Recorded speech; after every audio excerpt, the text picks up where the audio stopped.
Hey Tandem, thanks for tuning in for today's message. Man, can we just say, be real honest here, that this is a weird and crazy and strange time. It feels like about 2 weeks ago, we were coming up on the end of spring break. We were thinking we were going to get back into the swing of things, go back to school next week. And then just a couple of days later, they announced we would have an extra couple of weeks off of school. And then, of course, just like 2 days after that, they announced that school was going to be canceled through the end of the school year. And now, of course, we're doing some online education things and all that stuff. And honestly, it points to the whole fact that the future is unknown. You don't know what your life is going to look like. I don't know what my life is going to look like. I don't even know what tomorrow is going to look like for me personally, if we're really honest. I have an idea, but things can change that fast. You know, that happened for us very recently with this COVID-19 stuff. But yeah, you don't know where you're going to eat next week. You don't know if you're going to move. You don't know if you're going to have to go to a different high school. You don't know where you're going to go to college at. You probably don't know who you're going to marry, how many kids you're going to have. You might have an idea as to what you want to do professionally, but that could always change. You might have an idea as to where you want to live when you grow up and we get married and have a family, but that could change. Where you retire, there's so many elements about our life and about our future that are unknown. And in times like today, that can be really scary.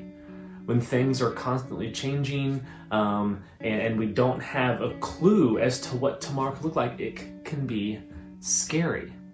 It can also be frustrating. Maybe you had plans, but now you can't because we're on lockdown. So now you can't go and do the things you wanted to do.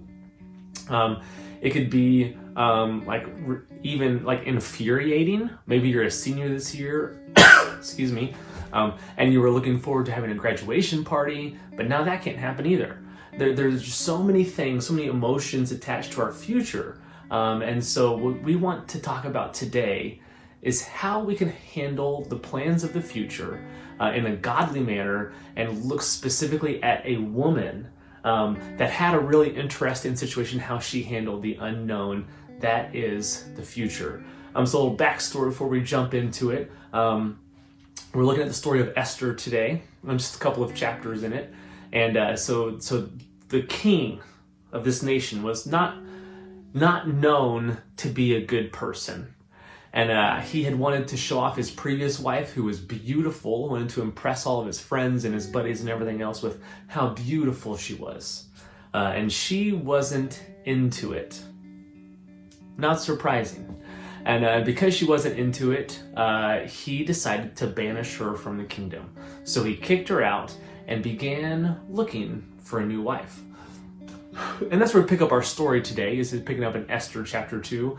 But we're going to actually do some reading elements, so I want you guys to read each chapter individually. So let's go take a little break, go find some places to read, and I'll ask you a couple of questions. Let's get it.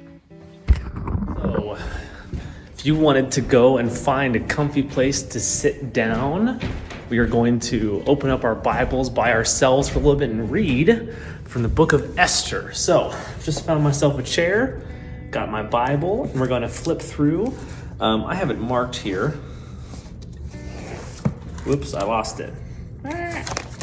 So if you're flipping through your Old Testament, it's kind of halfway through it or so. It's just before Psalms. So flip Psalms, Job, and Esther. You found it. Esther chapter 2. Let's get to reading. Go ahead and pause this video and we'll pick it back up when you finish Esther 2.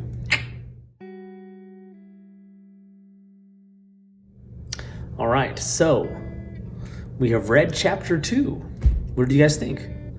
You know, there were a lot of things in there that kind of spurred some thoughts in my mind. Is this idea that she had to spend 12 months getting ready to go see the king? That's unheard of in today's society. You know, maybe spending, 12 minutes, maybe a couple hours, but 12 months of the appropriate beauty treatments is what my version says. And that's crazy to me. But how would you feel? Specifically women, but men too. I mean, young ladies and young men. How would you feel if you were forced to marry somebody like this?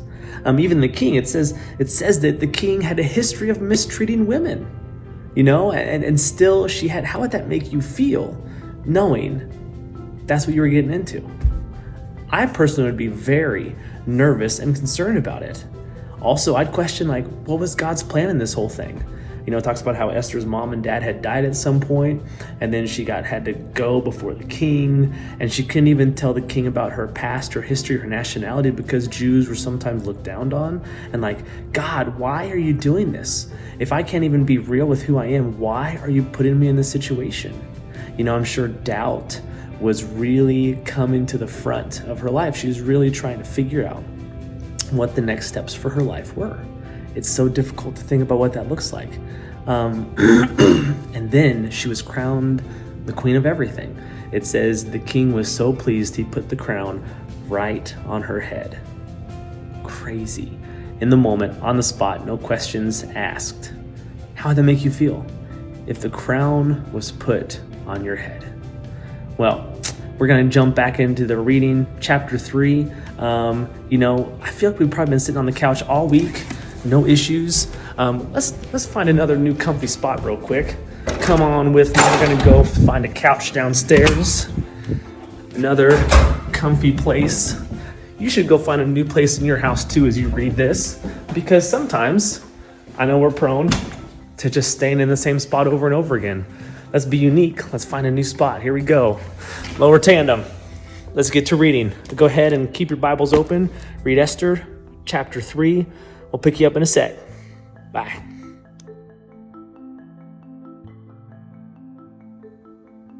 All right, so we're back.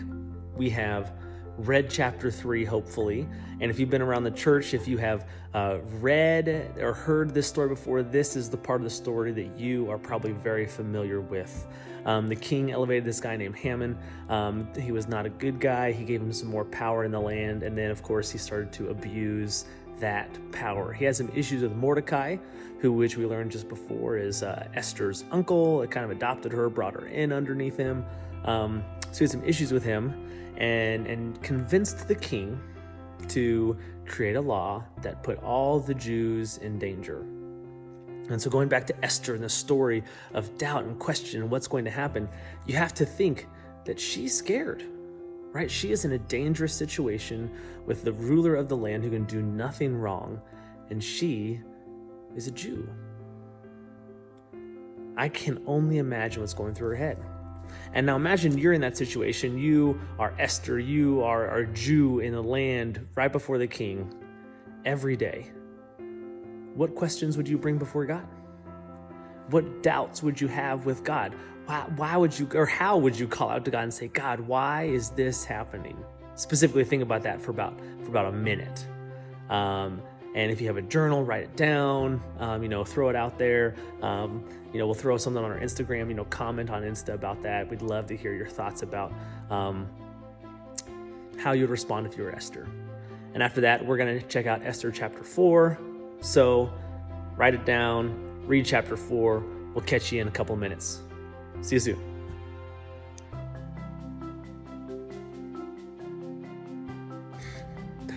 All right, guys, we just read Esther chapter 4.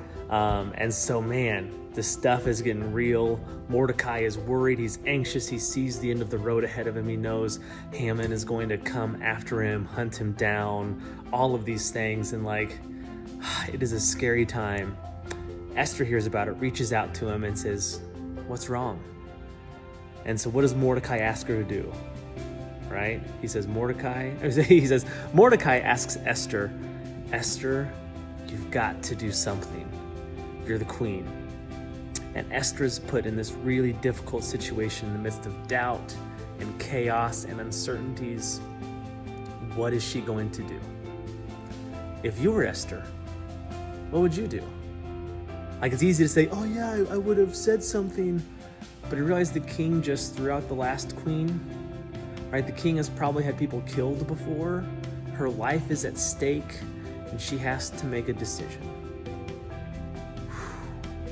That's tough. That's really, really tough.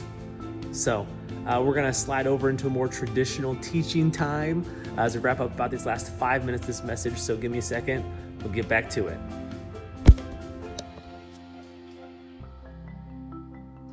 All right, we just read Esther chapters 2, 3, and 4. And through this is a really interesting story. It's a story of some Jews, specifically a young woman named Esther, and a king, and a bad guy, and her uncle, and times of uncertainty and fear and chaos, and honestly, even death. And that's the world we live in today. Times of uncertainty and confusion and chaos and fear. My wife went to Walmart last night and there was nothing on any of the shelves. People are going crazy. I'm sure the times were not much different thousands of years ago when this story takes place. But that said, we want to respond in a godly way. We want to respond the way God wants us to respond. So we want to look at how godly people did it thousands of years ago so we can imitate them and hopefully change the world the same way. And so our response, I think, our response to the doubt and the fear and the confusion in our lives today needs to be exactly what Mordecai asks of Esther in chapter 4, verse 14. He asks this question. He says, "Who knows if perhaps you were made queen for such a time as this?" Who knows, Esther, if you were given power and authority for such a time as this? Who knows if God put you where He put you on purpose, for a purpose, because you were supposed to do something about it? Whew, guys, in our society, in our world, in our chaos that is abounding in every single part of existence today, who knows if you were put in your position for a reason? Who knows if you were made the son or the daughter or the brother or the sister or the friend or the neighbor for a reason? I think God put you where you are for a reason. And something interesting about Esther and the story of Esther is that she never would have realized it, probably wouldn't have realized where she was and what she was supposed to do without Mordecai being a godly influence in her life. Without Mordecai coaching her and leading her along and then asking her, Esther, save the Jews, it might not have happened. And so as we wrap this up, as we get out of here, I want us to think about this idea that God put you where He put you on purpose, right? It says, who knows if perhaps you were made queen for such a time as this? Who knows if you were put where you were put for such a time as this? And kind of behind that is because people need godly influence. So two ideas there, two thoughts as we get out of here.